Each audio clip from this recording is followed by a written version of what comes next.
প্রিয় ছাত্রছাত্রী সকল, আজকে আমরা রূপকোঁয়র জ্যোতিপ্রসাদ আগরওয়ালার পাঠের প্রশ্নোত্তরটি করব। প্রথম প্রশ্নটি হচ্ছে ক নম্বর, কোন গানগুলোকে জ্যোতিসঙ্গীত বলা হয়?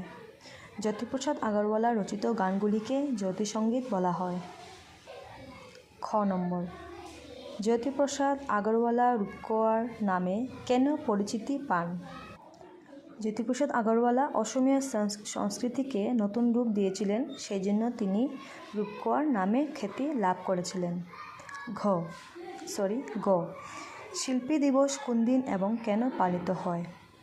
জ্যোতিপ্রসাদ আগরওয়ালা অসমীয়া সংস্কৃতিকে উচ্চমাত্রায় নিয়ে গিয়েছিলেন, তাই তার মৃত্যু দিনটি শিল্পী দিবস উদযাপন করা হয়।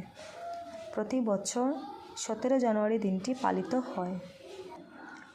ঘ নম্বর, তামুলবাড়ি চা বাগান কোথায় আছে? তামুলবাড়ি চা বাগান ডিব্রুগড়ে আছে। জ্যোতিপ্রসাদ আগরওয়ালা লন্ডনে কেন গিয়েছিলেন? তিনি উচ্চশিক্ষা লাভের জন্য লন্ডনে গিয়েছিলেন। তিনি জার্মান কেন গিয়েছিলেন? চলচ্চিত্র নির্মাণ শিক্ষার জন্য জার্মানি গিয়েছিলেন। নিচের বিকল্প উত্তরগুলোর মধ্য থেকে শুদ্ধটি বেছে গোল চিহ্নটি পূর্ণ করো। জ্যোতিপ্রসাদ আগরওয়ালার পিতার নাম ছিল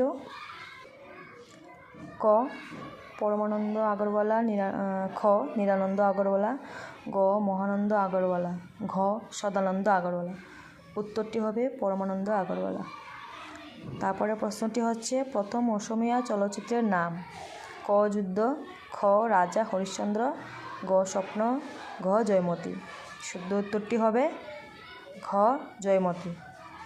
নিচে কতগুলো শব্দ দেওয়া আছে, এই শব্দগুলি দিয়ে বাক্য রচনা করো। প্রথমটি হচ্ছে দিদিমণি। আমাদের দিদিমণির নাম কৃষ্ণা ঘোষ। গান দিয়ে হবে গান শুনতে আমার খুব ভালো লাগে। মাতা পিতা আমাদের গুরুজন। চলচ্চিত্র, সত্যজিৎ রায় একজন বিখ্যাত চলচ্চিত্র নির্মাতা ছিলেন। জয়মতী অসমের প্রথম চলচ্চিত্র। সংস্কৃতি, অসমীয়া সংস্কৃতি আমাদের গর্ব। উদযাপন, আমরা প্রতি বছর রবীন্দ্র জয়ন্তী উদযাপন করি।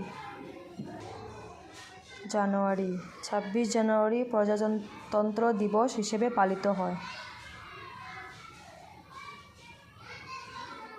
5 নম্বর প্রশ্নটি দেখো, শূন্যস্থান পূর্ণ আছে, এগুলো পূর্ণ করতে হবে। 5 নম্বরের যে শূন্যস্থান পূর্ণ আসলো, তো ক নম্বরটি দেখো, ছবি চিত্র অঙ্কন করে যিনি, কাকে কি বলা হয়? ছবি চিত্র অঙ্কন করে যিনি চিত্রকর, সঙ্গীতে